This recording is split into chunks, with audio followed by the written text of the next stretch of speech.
Hi everyone. Today we will start the subject corporate accounting and costing, and we will learn the topic profit or prior to incorporation. In this topic include meaning and definition of pre-incorporation profit and post-incorporation profit, then basis of apportionment, calculations of pre-incorporation profit or loss and post-incorporation profit or loss, then treatment of pre-incorporation profit or loss and post-incorporation profit or loss, then advanced practicals problem. Now question arises, what is profit prior to incorporation? Profit prior to incorporation means the profit earned before the incorporation, and profit post incorporation means the profit earned after the incorporation. To understand this concept well, let's see. Some people take initiative to form a new company are called as promoters. तर promoter काय करतात, नवीन company स्थापन करण्यासाठी initiative घेतात. मग नवीन company आपण दोन प्रकारे स्थापन करू शकतो. पहिला जो प्रकार आहे त्यामध्ये आपण एकदम प्लेन बिझनेस स्टार्ट करतो, म्हणजे अगोदर कोणता बिझनेस नसतो, काहीच नसतं, आपण डायरेक्टली नवीन कंपनी रन करतो. सेकंड केसमध्ये काय होतं की अगोदरच एखादा बिझनेस अस्तित्वात असतो. कंपनी काय करते, ज्यावेळेस कंपनी स्थापन करायची असते तर प्रमोटर्स काय करतात, तर जो बिझनेस अस्तित्वात आहे किंवा एक्झिस्ट आहे तर त्याला ॲक्वायर करतात.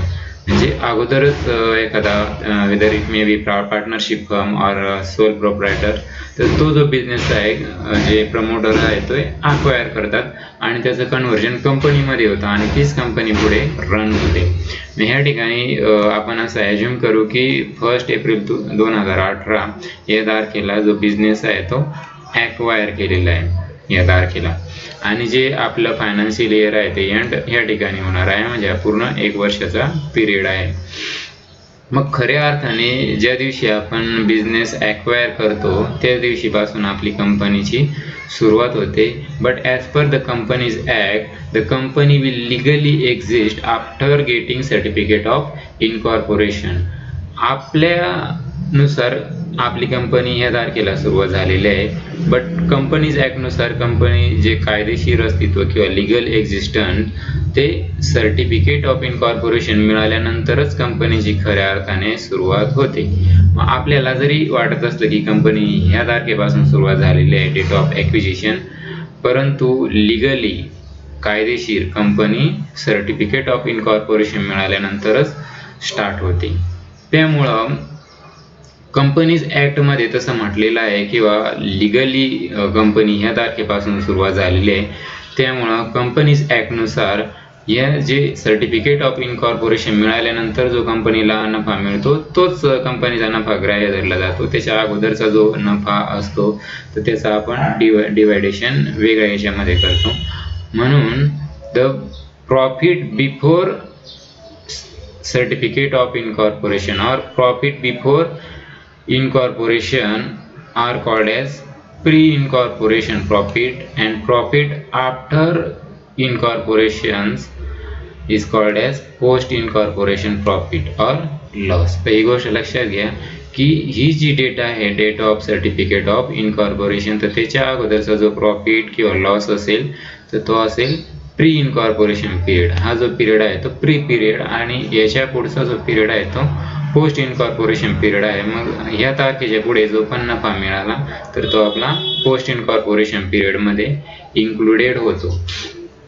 The profit of pre-incorporation period will be treated as capital reserve. It is always credited to the capital reserve account, and profit getting after certificate of incorporation or the after incorporations will be treated as profit and it will be credited to the profit loss account. तर हा एक basic difference आहे की जो अगोदरचा profit आहे तो capital रिझर्वला जाणार आहे आणि नंतरचा जो प्रॉफिट आहे तो प्रॉफिट लॉसला जाणार आहे.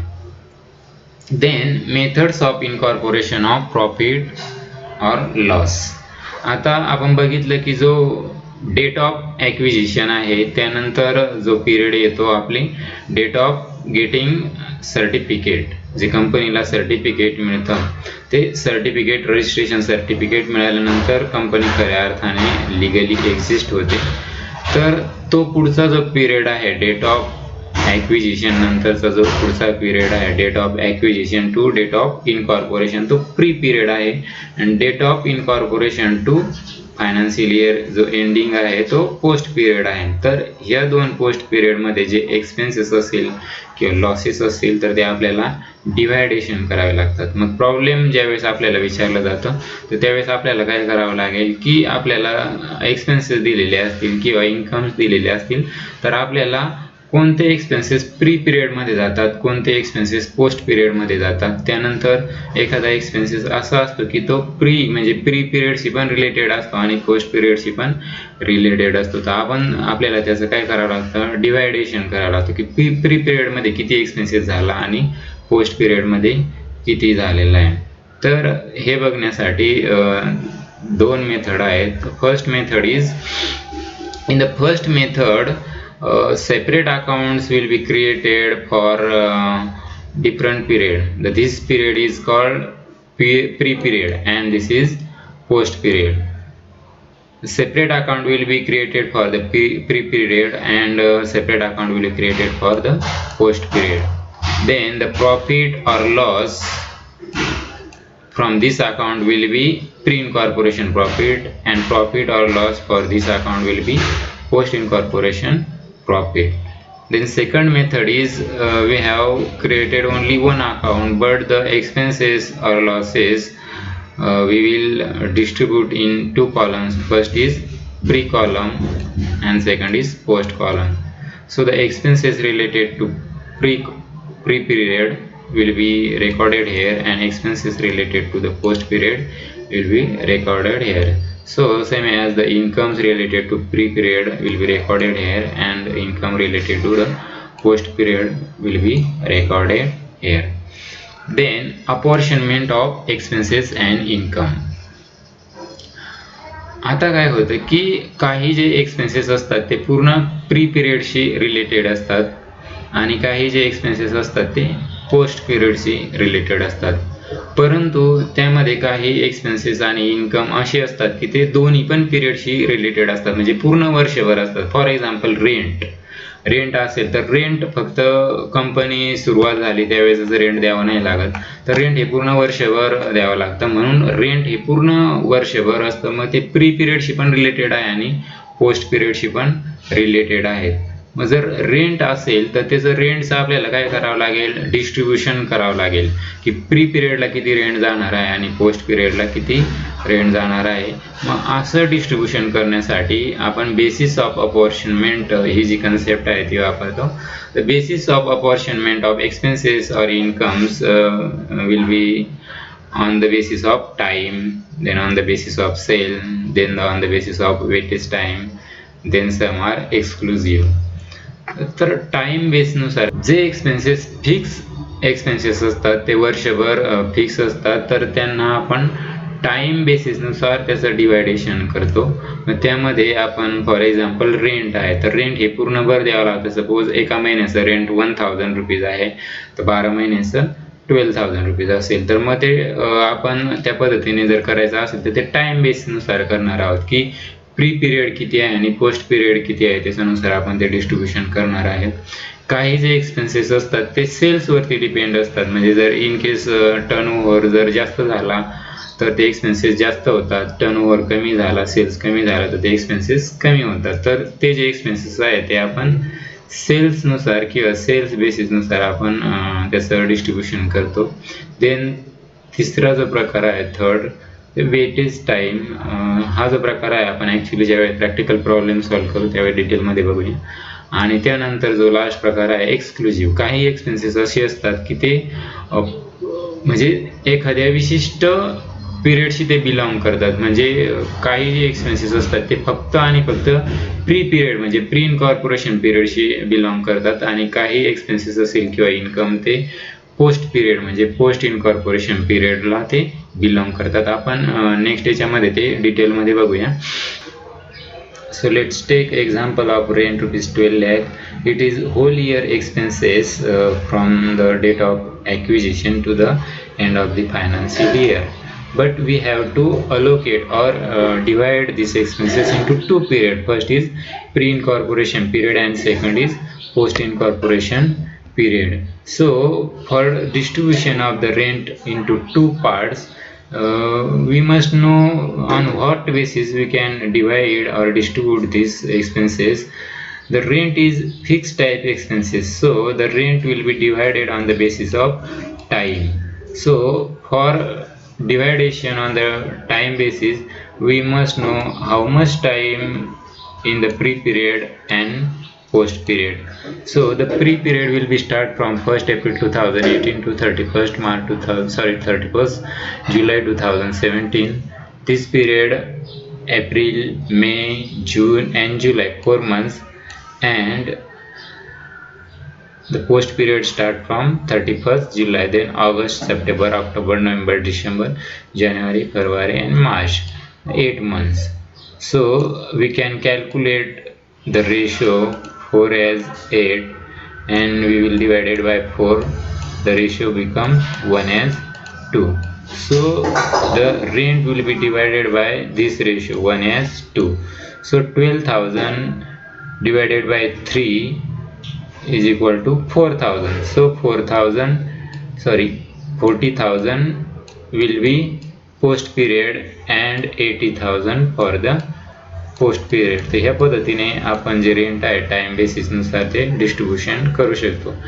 नेक्स्ट जे आहे सेलिंग एक्सपेन्सेस. सेलिंग एक्सपेन्सेस 50,000 आहे. सेलिंग एक्सपेन्सेस आपण डिस्ट्रीब्यूट करतो ते on the basis of sale.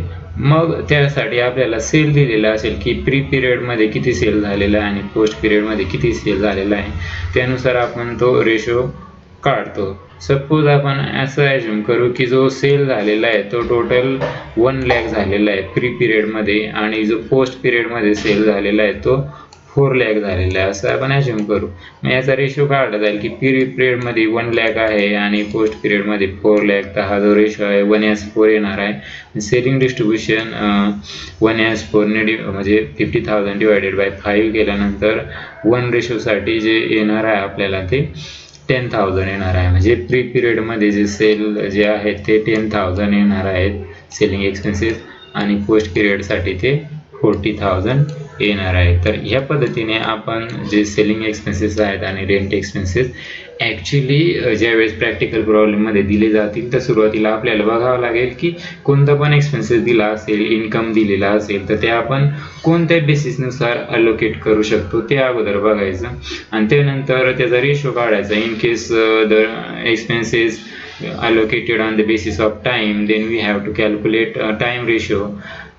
In case the expenses allocate on the basis of sale, then we have calculate the sales ratio. मग ते बघून घ्यायचं की प्री पिरियड मध्ये किती सेल आहे, पोस्ट पिरियड मध्ये किती सेल आहे आणि त्याचा रेशो तो काढून घ्यायचा आणि त्यानुसार अलोकेशन करायचं. जसं या ठिकाणी आपण प्री पिरियड मध्ये 4 मंथ्स आहेत, पोस्ट पिरियड मध्ये 8 मंथ्स, जो रेशो आलेला आहे 1:2, त्यानुसार ते जे कन्सर्न एक्सपेन्सेस आहेत किंवा इन्कम ते आपण डिस्ट्रीब्युशन करतो.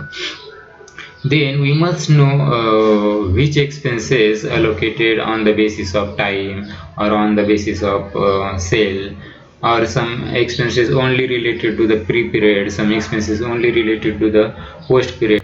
So this is the chart where you can understand these expenses are only related to the pre-incorporation period, interest to vendor and salary to vendor.